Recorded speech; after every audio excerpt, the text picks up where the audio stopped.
death in entertainment. Entering the town of Twin Peaks. The Los Angeles Times says Twin Peaks is certainly like nothing else on television. W.C. Fields would say, I'd rather be here than Philadelphia. From David Lynch, Twin Peaks. So his agent encouraged him to do a TV show, which, you guys remember TV even back in the 90s? It was not prestige. It was not... No. Oh, no. If you were a television actor, you couldn't become a movie star. Unheard of. And if you were a movie star that all of a sudden does a TV show, it's like they're in their loser era. Yeah, you get the stink on you. Right.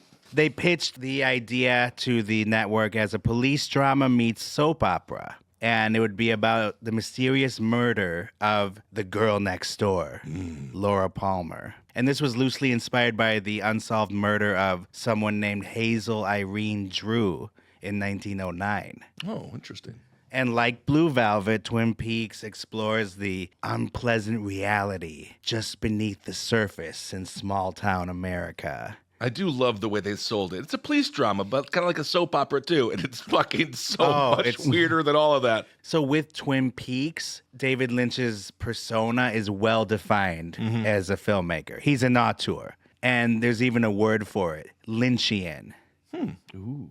Difficult subject matter, shot beautifully. Pauline Kael, the influential film critic, called him the first populist surrealist. Interesting. Which I think makes a lot of sense. Yeah. For me, always, Twin Peaks is comforting because of the soundtrack. Oh, yeah. The soundtrack is very, like, peaceful. Like, the intro almost puts me to bed, but obviously I want to stay awake for the show. But I thought that was always interesting about that program because, again, it is really fucked up. Yeah. But then the soundtrack is almost like the wind. Mm-hmm. There's literally wind sounds during some of the most important moments in the series. For example, in the Black Lodge. Oh, I love it. Do you know who I am? I am the arm. And I sound like this. So the 2-hour pilot of Twin Peaks debuted in spring 1990. And if you can believe it, it was the highest rated TV movie for the 1989-90 season. A 2-hour premiere. Yeah. That is so huge. Love that. And you have to think of how groundbreaking this was because we were just talking about the state of television then. And here comes this show that's shot like a movie. It doesn't have a lot of easy to define mainstream elements. And they don't, a lot of the shows were like Columbo, where it starts and you know what happens and then he solves it. Yeah. And that's the end of the episode. Yeah. And that was the majority of shows, Murder, She Wrote, things like that. And then he has a murder show, which I still don't think it's over. Right. I know it's done, but I don't know if it's done. Yeah, it would continue week to week. So if you missed an episode, you might be lost. Yeah, there are horses teleporting into people's living rooms and Yeah. shit. Yeah. Of course, you might be lost if you're watching every episode as well. Yeah. So I have a couple little pit stops I want to make throughout this. There's some interesting deaths that happened in the world of David Lynch. Okay. The first one I want to go over is this up-and-coming actor named Rodney Harvey. He played a guy named Scotty in the pilot of Twin Peaks. Why don't we watch that clip? Okay. Scotty, Mutt and Jeff just crawled in. Oh, what a wonderful world. After that, Rodney Harvey really didn't get many roles for some reason. And he became addicted to heroin. Oof. And so he had a really rough go of it. And in the movie or the documentary Kid 90 by Soleil Moonfry from Punky Brewster. Yeah. We've talked about her quite a bit, actually. Yeah, she's got a Clinton-esque body count of dead bodies around her. Well, let's leave Punky Brewster alone. She She's really from the does, mean though. streets. Well, yeah. Why do you think she had to get adopted? Killing everyone at her old school. Yeah.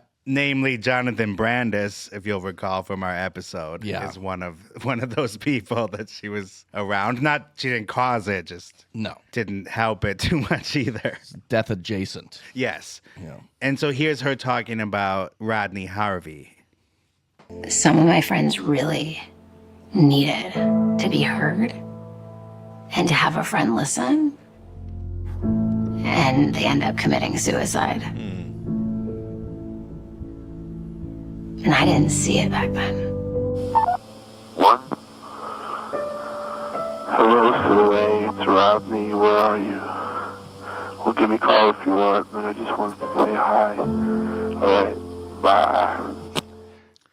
Yeah, the old days of the answering machine. Yep. And everyone left her a voice message in the 90s. Yeah. No one had their phones on them. That's And true. she just saved them all, collecting them for her vanity project. Yeah, boy. Come on. All right, I'm not going to let this boy. punky Brewster, this revisionist history on this orphan. So Rodney Harvey, even though he looked the part of the matinee idol, career didn't go anywhere, and he died of a heroin overdose in 1998. Oh, damn. I guess photos of him were used in an anti-drug commercial. Isn't it like, don't be like this asshole? Yeah. No. So that's sad. And Alejandro, so that's sad? Out of all that, so that's sad? So that's sad. Onward. What else is Anyway, it? so that's sad. Yeah, well, I'm not. Yada, yada, yada, Rodney Harvey dead. That's I'm it. not licking my chops thinking about it like Punky Brewster. You know, It's not acceptable slander. So he was in the pilot, which in Europe was released as a standalone movie, by the way. Oh, interesting. And then the series hits the ground running.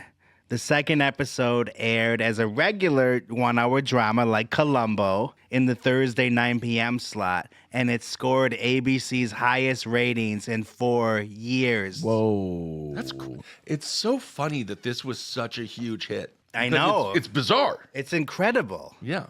that there was a time that this was the number one show. Yeah. This was also the water cooler effect. Remember that? Yes. Where people would go to work, stand around the water cooler, Yeah. and be like, "Did you see the log lady last night? What was she talking about?" So yeah, needless to say, cultural phenomenon. The girls from Twin Peaks were on the cover of Rolling Stone. The Simpsons parodied it. This huge man's better. Look. Huh? Better. Look. And you. I'm not following you. Look at Brandon's suit. Yeesh. I had an idea, Chief. Why don't we check out that suit Burns was wearing when he got shot? Did you have the same backwards talking dream with the flaming cards? I'll drive. In its first season, Twin Peaks received 14 Emmy nominations. Damn. And it won the Golden Globe for Best TV Series Drama. So what happened with season 2? Why did this show not last as long as L.A. Law Right. or Columbo? Law and Order. In the heat of the night. Law and Order Special Butthole Editions. That was continuing to go on. Well, that's because Laura Palmer's murder was solved midway through season 2. Ooh. And afterwards, ratings started to decline because that's what the entire show was Right. about. And when Who it was killed solved, Laura Palmer? yeah, when it's solved, it's like, okay, Right. let's see what's on Columbo. It's like juror number 2 telling you the twist 15 minutes into the movie, and then it just never changes. Right. We could have stopped watching at that point. Literally, once you hear that, just turn it off. Damn. And I hate to say it, but I sort of agree with it not being as good after the mystery is solved. It was Right. sort of aimless. Some people blame star Lara Flynn Boyle. Why? Because she was dating Kyle MacLachlan at the time. And on the show, Kyle MacLachlan's character, Agent Dale Cooper, was supposed to have a relationship with Sherilyn Fenn's character. And Lara Flynn Boyle put the kibosh on that. She was jealous. And so then they had to quickly write something else. And so they said the content suffered because of that. Wow. And she even took it further because after the show was canceled, unfortunately, after season 2, she refused to appear in the movie, the Twin Peaks movie. What's wrong with her? So they had to replace her. I hate to say this, but that girl needs to eat something. She's angry. grumpy. I think she's grumpy. She just needs to have a big old steak and just go be a part of it. And then she refused to appear in even the new Twin Peaks, which we'll talk about later on. So she's got some bug up her ass about this. Yeah, And David Lynch is going to find it. And put it on a canvas. It walks free if it's alive, but if it's dead, it's mine.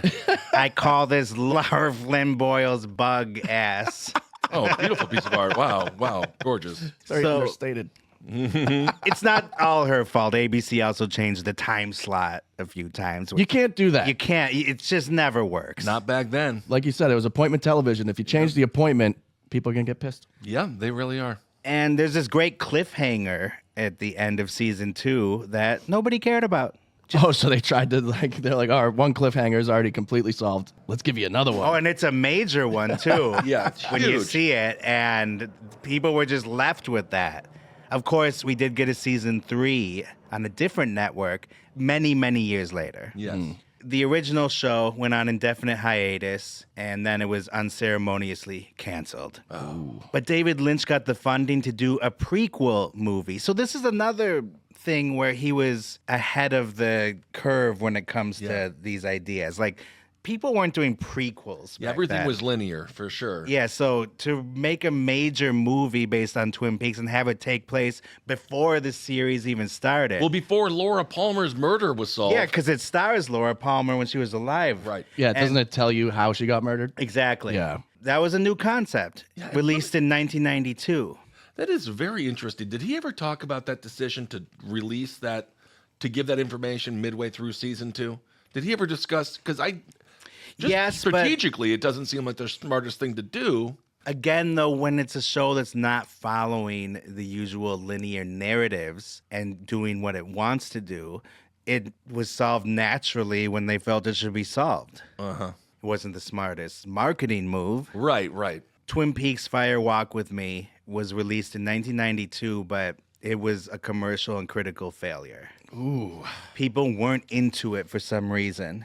Yeah. I mean, I think that they had already sort of seen it, and I think you're right. The idea of a prequel was probably strange for people to understand.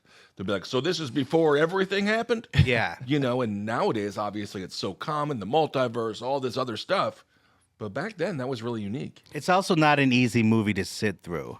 There's a lot of dark material, and it doesn't have as light a touch as the series has. And there's also a problem with the kids, like the high schoolers. They aged a lot between 1989, 1990, and the making of the movie. So it looks like they're adults. It's just like Jesse Plemons, too, when they did the El Camino Breaking Bad movie. And it's supposed to be in the middle of everything, but yet he's gained like 40 pounds. Whoa, leave the Plemons alone. Jesse's a great He's guy. your pool buddy. Amazing actor, but it when things go like that and something's not exactly the way it should be, people notice. Well, I think he's too skinny now. Yeah. Every time I see him, I'm like, buddy, you're looking like Lara Flynn Boyle. Hey! All right, so this brings us to our second little detour with an actor named Frank Silva. And he played evil spirit Bob in the Twin Peaks series. So when the bad guys look in the mirror, they see Bob. I love that. Oh, it's so good. It's creepy. In this clip, David Lynch talks about the origins of the character and how that came to be. Frank Silva was the set decorator, and we were shooting in Laura Palmer's bedroom. And Frank was moving furniture around, and a woman said, Frank, don't lock yourself in that room, because he had just moved a chest of drawers in front of the door. And I wasn't even looking in that direction, but the image of Frank locked in that room popped into my head. And I rushed to Frank and I said, Frank, are you an actor? And he said, why, yes, happen to be. And I said, you're going to be in this movie. And he said, fantastic. And so I had Frank hide on one pan shot across Laura Palmer's bedroom, freeze down by the bars of the bed, and just be looking right at the camera. And we shot that. And I didn't know what I was going to use it for. No idea at all. And so later on, he's filming Laura Palmer's mom reacting to something, like she's screaming because she's feeling some kind of evil spirit. And when they're watching the footage, David Lynch realizes that they accidentally shot the set decorator, Frank Silva, in the mirror. You can see his head in the mirror behind her, and that was an accident. Wow. And then David Lynch thought about it, and he's like, nope, that's not an accident. We're going to use that other shot now. That's what she's looking at. And there's Bob. Wow. That's fantastic. So that's what we call a happy accident. Exactly. Yeah. And so this is that scene in Twin Peaks. Laura. Oh, Laura, my baby. Oh, Laura, my baby.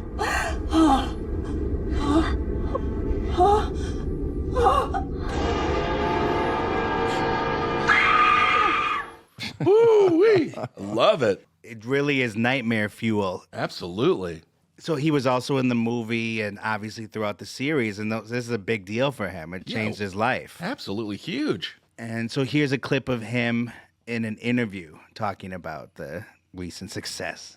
Actor Frank Silva, known as Bob to Peaks Freak, says he is already celebrated in his hometown, according to his mom. People would come up to her and go, oh yeah, I hear your son is on this TV series. And she goes, oh yeah, he's the killer and he just killed somebody the other day. It's just really proud. Proud too is David Lynch, who did indeed stop shooting to celebrate the birthdays of his two primetime spirits and the fact that the show is back on primetime Thursday nights come the end of March. But we know how that ended.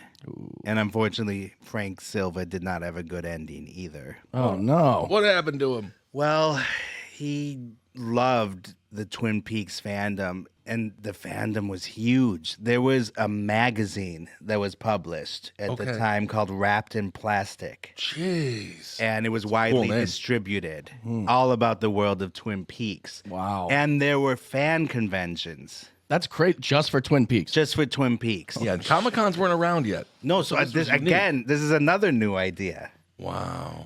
And so, yeah, he would go to all of them, sit on the panel, and loved being involved. Yeah. And then he eventually fell off the map. His roles dried up, like his work dried up. And he was also suffering from HIV. Oh, that sucks. That started to take a toll. And a couple years later, he was borderline homeless. Ugh.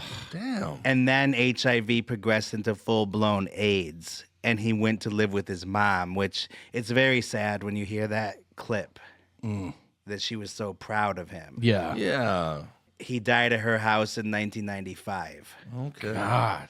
It's Long battle. Yeah, it's a frustrating thing, especially right at that time. They're almost to the point where they could live with it. Mm-hmm. We figured it out that HIV is not as scary of a thing as we grew up with. It was like death sentence, and we all know how you do it. You have to own a bunch of car washes. Yeah, that's what Magic Johnson did, and it worked.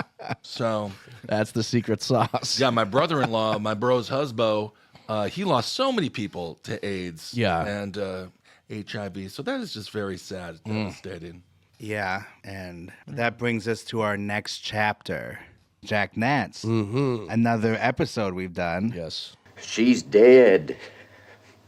Wrapped in plastic. He had a bad final go of it. Yeah. Basically, after Twin Peaks onward is really bad for Jack Nance. Yeah. He was at Meatballs 4. Right. What? And then he got punched in the head and got knocked out at Winchell's and died. Yeah. Getting a coffee. I didn't know there was 4 meatballs. Yeah, that's the shocking part. Yeah, the getting punched in the head thing, that happens. Yeah. You know who was his co-star in Meatballs 4? No. Corey Feldman. What? Yep. Yeah, and I actually spoke to the director of it because he was presenting Repossessed with Leslie Nielsen. That movie is amazing. At the New Beverly.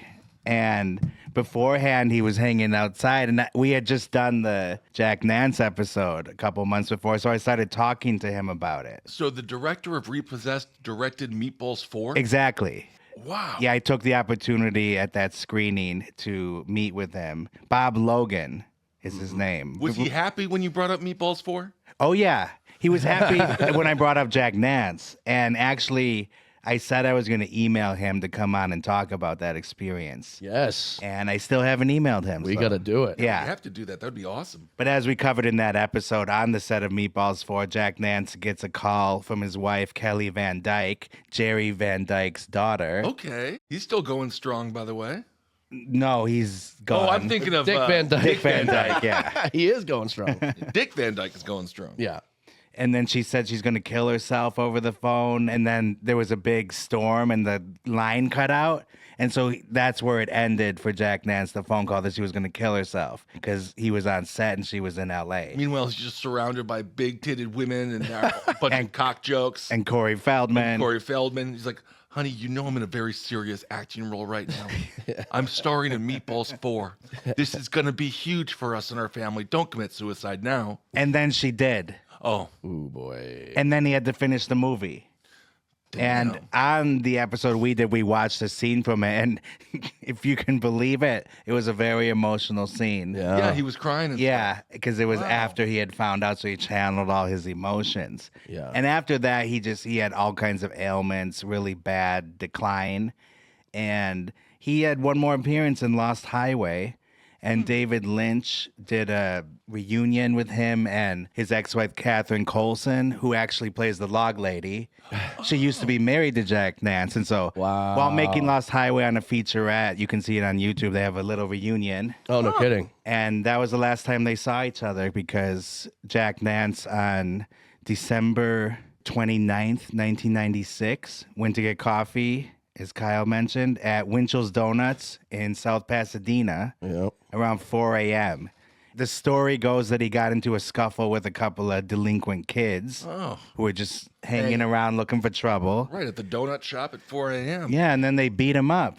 Yeah. And so that day he was pretty badly bruised and his friends were worried about him and one of them drove him home after they had dinner and he died in the night.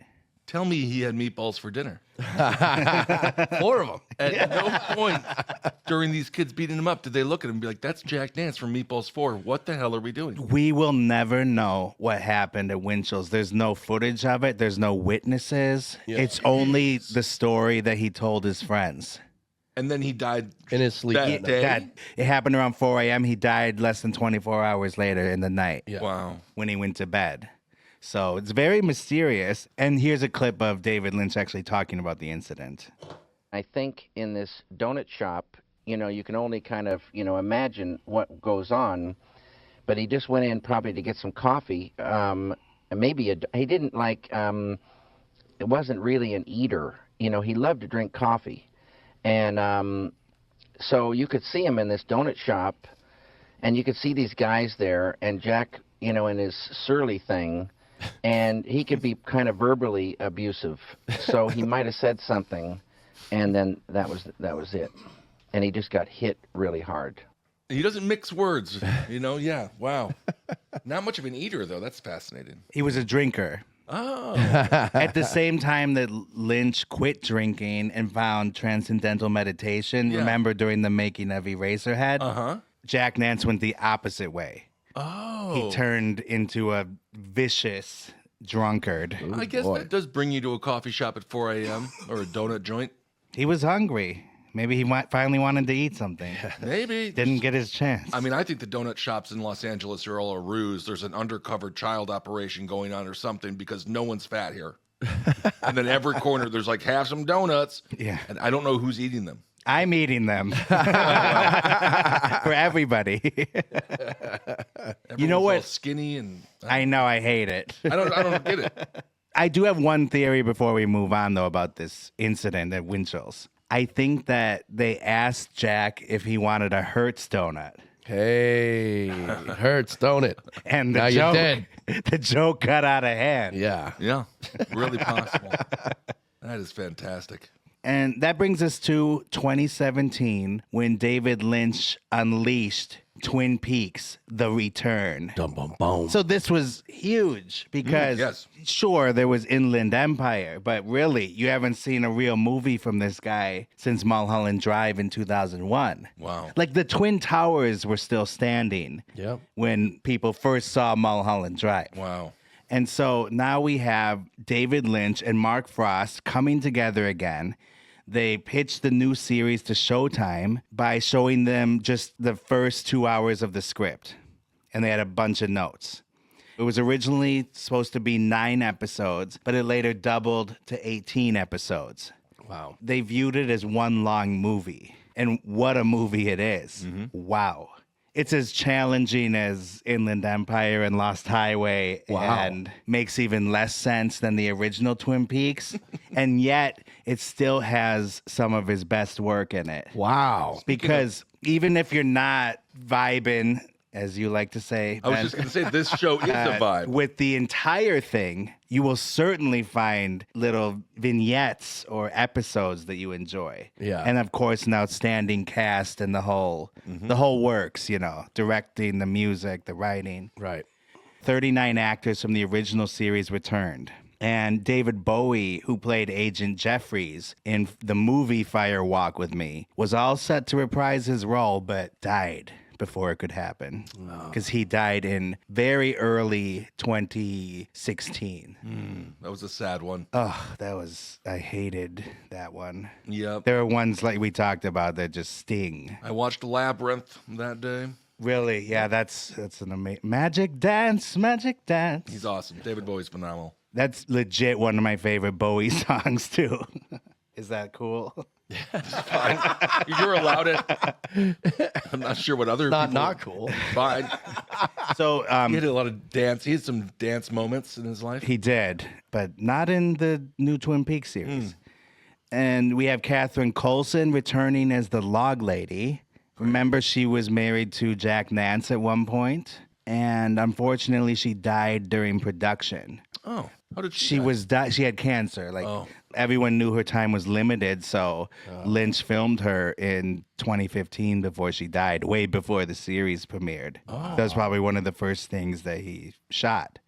So she was able to appear in multiple scenes in multiple episodes. And then we have Miguel Ferrer, who played Agent Rosenfeld, the kind of sarcastic FBI agent. He died after production, but before the broadcast. Wow. Yeah, and this guy, you've seen him in a million things. He's in one of my favorite movies, Hot Shots Part Duh. And he was in the movie Traffic. I believe he was on NCIS in his final years, or one of those shows. Great actor. George Clooney's cousin as well. Oh, wow. And then Harry Dean Stanton, who plays the manager of the Fat Trout Trailer Park, died shortly after the final episode aired after a long, storied career. Wow. According to David Lynch, here's a quote from David Lynch about this project. On the first Twin Peaks, doing TV was like going from a mansion to a hut. But the art houses are gone now, so cable television is a godsend. They're the new art houses. Wow. So he had a total flip on television. Yeah, and he considers this the best experience of his career. That's fantastic. 2017? Mm-hmm. Wow. And the Cahiers du Cinema chose this as the best film of the decade, even though it's a TV series. That's amazing. That's what I'm saying. He transcends the medium. Right. It doesn't matter. This is art. Yeah. I think it's very fun not to overthink it. Exactly. You just have to experience it. Experience it and sit in it. It's it's fun. I'm explaining him too much. Obviously, most people are just like, oh, yeah, it's great. Yeah. Because you got Matthew Lillard in there, too. I don't know what happened. In the series? In Twin Peaks: The Return. Yeah, but you watched it. Yeah, I watched exactly. it. I still don't know what happened. Yeah, it doesn't matter at all. And yet there's a million videos on YouTube explaining what happened. Yeah. And they're different. Yeah. Everyone has a different, which is perfect. They're all wrong. Exactly. So that's cool. That's what you call going out with a bang. Yeah.